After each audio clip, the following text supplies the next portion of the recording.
Hello. Sorry, guys. Good afternoon. Eid Mubarak to everyone, and I hope we all had a merry Eid. But I think as Gambians, we need to have a conversation, and the conversation is beyond politics. The conversation is beyond families, tribe, the prosperity of the nation. The conversation should center around our survival. We as a people, as a country, we cannot survive if our environment is not safe. And over the past few months, 6 months to a year, we have seen an increase in crime to the point crime has become, a nuisance. Crime has become an impediment towards our total safety. Generally, it's the responsibility of the state to provide security to all its citizens and inhabitants of the country. Security is a public good, and that's why we have the police. That's why we have the paramilitary, and that's why people pay taxes to make sure their neighborhoods are patrolled, to make sure that thieves, once apprehended, will face the full brunt of the law.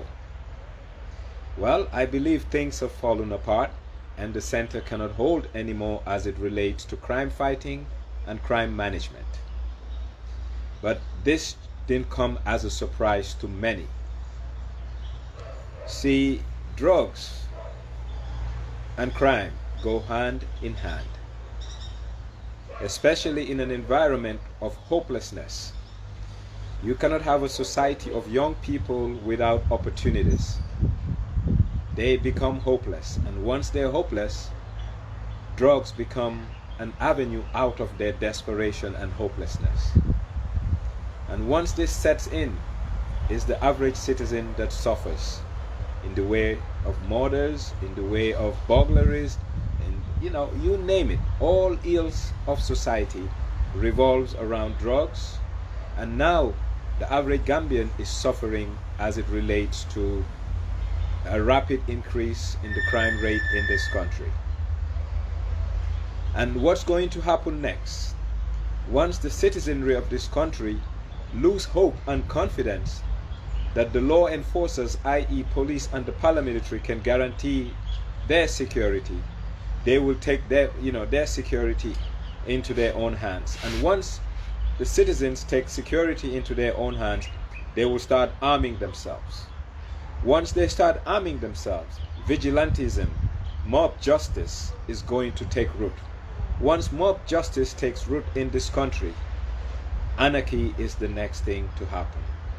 And that's why all is not well in our country. And that's why, politics aside, we need to have a national conversation on crime. And this conversation must start now. And this conversation must be spearheaded by the president. Mr. President, you may not understand how the average Gambian feels at night. Well, most of us have literally turned to watch men and women in our homes because we have restless nights. We can't sleep, hoping and thinking a burglary may happen. Well, you are lucky, Mr. President. You live in a house paid for by us. You live in a house fortified by us. You live in a house where on any given average night you have 400 people walking in and around your house, courtesy of us, we the people of this country.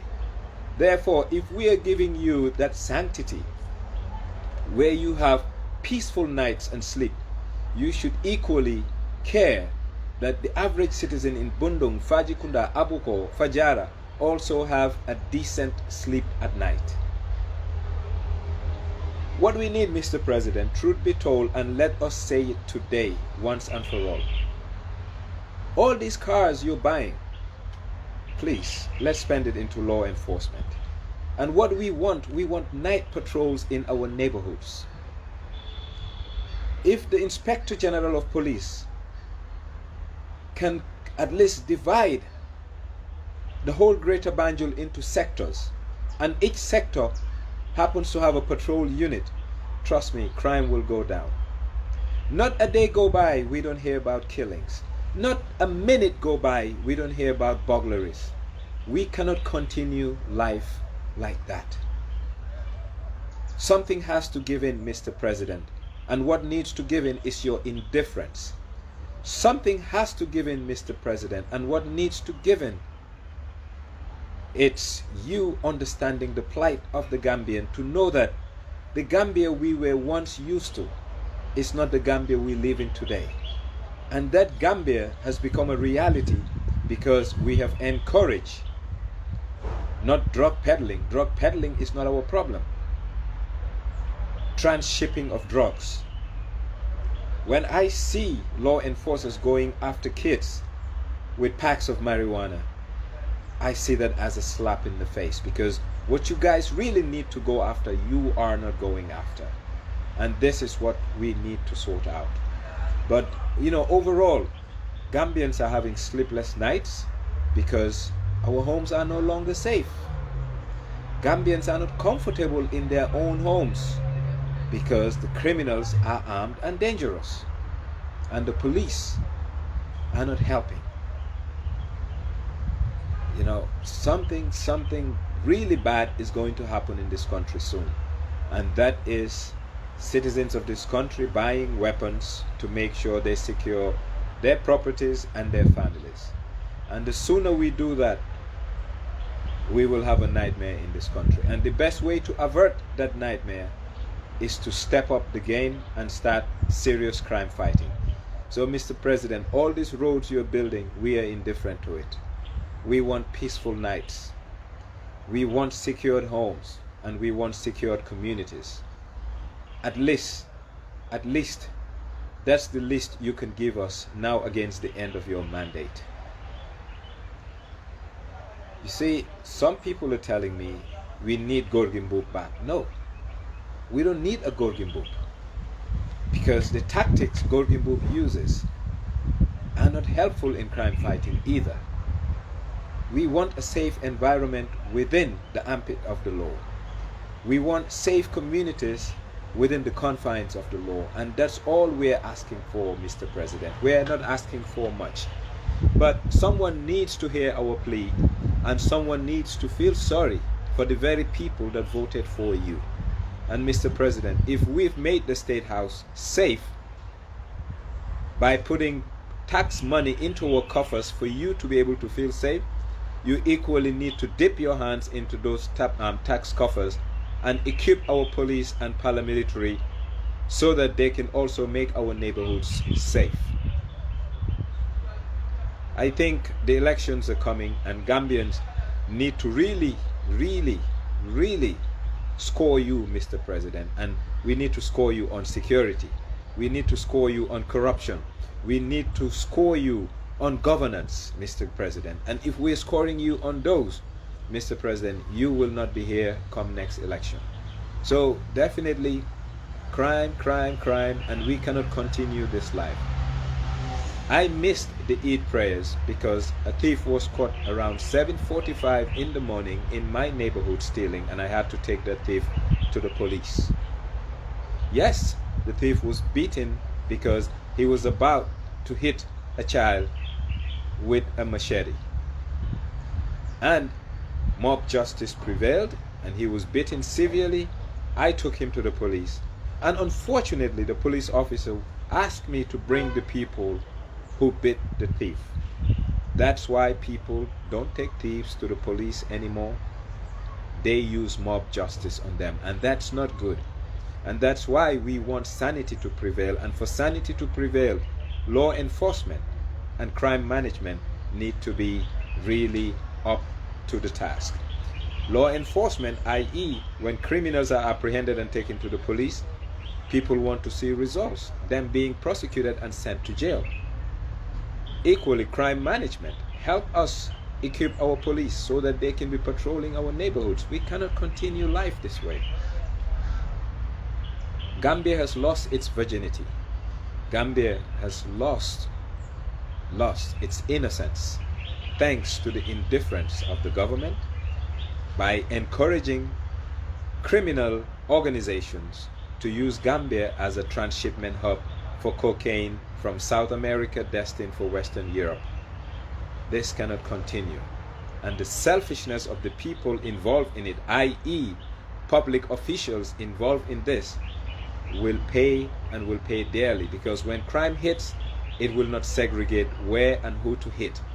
It will be a collective failure on all of us, and that's why we need to fight this enterprise called the drug cartel, and the government needs to show us their sincerity and seriousness in fighting it, because we have had tons of cocaine to come into our country and nothing come out of it. That's a shame. It's a big shame, and something ought to be done. So we are appealing to the government to help us see a way they can help communities and neighborhoods live in peace. Our night sleeps have been disturbed. People are robbing people with arms, killing people with arms. When we have a police force that cannot patrol because they don't have the vehicles to patrol. When we have a police force who are ill-equipped to go out. So, Mr. President, our priorities are not the roads you're showing us. Our priorities is our safety, our living standards, our healthcare, and our education. On that note, I hope you're listening. And Minister of Interior, you need to do something. The Inspector General, I know your hands are tied as it relates to resources, but we, the people of this country, need to show and tell our government we want our meager resources to go more towards crime prevention, crime fighting, and crime management, because this cannot continue. And the way we are living as citizens today is awful, because most of us, our nights have been turned into watchmen, whereby we sit monitoring CCTV outputs, or we are just watching in and around our properties, trying to see whether intruders are not coming in. For how long can we live like that? And why should we live like that? We deserve better. But the people who can give us better are the people we voted in office, especially our president. So if, Mr. President, we have made your state house safe by paying taxes for you to be able to spend and pay for those people guarding you, equally you need to give us the same and make our communities safe, and so that we can also have a meaningful life. Happy Eid to everyone once again. But I think we need to have a conversation on crime, because this is untenable and the situation cannot continue. We are suffering collectively, and our suffering is not only psychological, because not everyone is, a victim now, but honestly, the insecurity is mounting, and it's a heightened state of alert for many, and we cannot live life like this. So let's talk and let's put pressure on government to see how best to make our neighborhoods, communities, and countries safer. If not, mob justice and weapons will be afloat in our country, and that's not what we want. So long, Gambia. Thanks, and thanks for watching.